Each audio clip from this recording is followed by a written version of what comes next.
पुनरुत्थान विद्यापीठ गर्भ संवाद 55 जीवन दृष्टि। सुनो, आज मैं तुम्हें एक और रहस्य बता रही हूँ।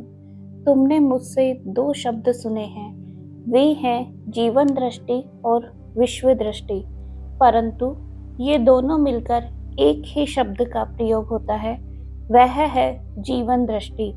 अर्थात जीवन दृष्टि में ही विश्व दृष्टि समाहित है। इसका कारण क्या है? जीवन और जगत पुरुष और प्रकृति को ही कहा जाता है। यह जो दिखाई देता है वह सृष्टि जड़ और चेतन का सम्मिलित समन्वित समरस स्वरूप है। चेतन और जड़ में चेतन अदृष्ट अपरिवर्तनशील होता है, वह तो बस होता ही है। जड़ परिवर्तनशील है, वह नित्य परिवर्तनशील है, वह परिवर्तन के बिना हो ही नहीं सकता। शाश्वत अपरिवर्तनशील चेतन और नित्य परिवर्तनशील जड़ मिलकर ही यह समस्त सृष्टि बनी है।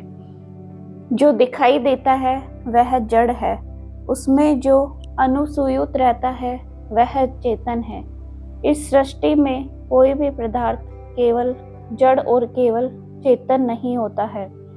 जड़ और चेतन दोनों साथ साथ ही होते हैं। जिस प्रकार तुम्हारे में मैं और तुम्हारे पिता दोनों एक साथ समरस होकर ही समाये हुए हैं, वैसे ही यह बात समझो।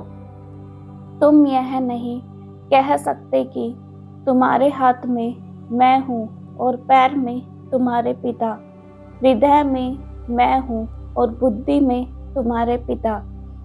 तुम्हारे समग्र अस्तित्व में हम दोनों एक बनकर हैं, ऐसा ही यह समझो।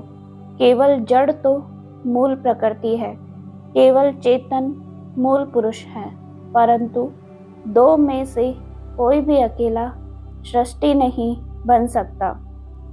यह एक और द्वंद्व समझने की मूल बात है। यह आध्यात्मिक दृष्टि है, यह हिंदू दृष्टि है। इस दृष्टि ने जगत के और जीवन के सारे रहस्यों को उद्घाटित किया है। यही ज्ञान दृष्टि है। इस दृष्टि के प्राप्त होने पर समस्त प्रश्नों के उत्तर मिलते हैं, समस्त संदेह समाप्त हो जाते हैं, समस्त जिज्ञासाओं का समाधान हो जाता है। अब गर्व से कहो, हम हिंदू हैं।